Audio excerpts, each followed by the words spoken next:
Hi అండి, నమస్తే. ఇక్కడ చూస్తున్నారు కదా, ఇది ద్రాక్ష పాదండి. ఇది నేను వేసి 3 years అవుతుంది.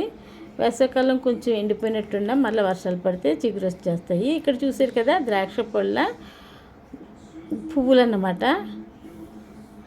ఇవి చిన్న చిన్న కాయలు కనిపిస్తున్నాయి కదా, అవే కాయలు అవుతాయండి. పూలు చూడండి, ఇది నేను ఫస్ట్ టైం చూడడం కూడా ఇదేనండి. ఈ ద్రాక్ష పూలు వచ్చినప్పుడు అంతగా చూడలేదు, ఈసారి చూసాను, కనిపించాయి కాబట్టి. ఇక్కడ చూడండి, చెట్లు ఈ ఆకుల చాటున ద్రాక్ష పళ్ళు ఉన్నాయి, చూసారా? ఇవి చూడండి ఎలా ఉన్నాయో, ఇంకా పచ్చిగా ఉన్నాయి, ముగ్గలేదు. కాయలు వస్తాయి కానీ మనకి తినడానికి అస్సలు ఉండవండి, ఎందుకంటే మనకి ఉడతలు ఎక్కువగా ఉంటాయి, అవి తినేస్తాయి అన్నమాట. ఈసారి ఆకుల చాటున వచ్చినాయి కాబట్టి మనకి ఈ ద్రాక్ష పళ్ళు కనిపిస్తున్నాయి. కానీ స్వీట్నెస్ అండి, చాలా స్వీట్గా ఉంటాయి ముగ్గితే కనుక. చూసారు కదా, మీరు కూడా తప్పకుండా ట్రై చేయండి. ఇవి మరి ఎన్నో పండించుకోవచ్చండి. ప్లీజ్ సబ్స్క్రైబ్ మర్చిపోకండి.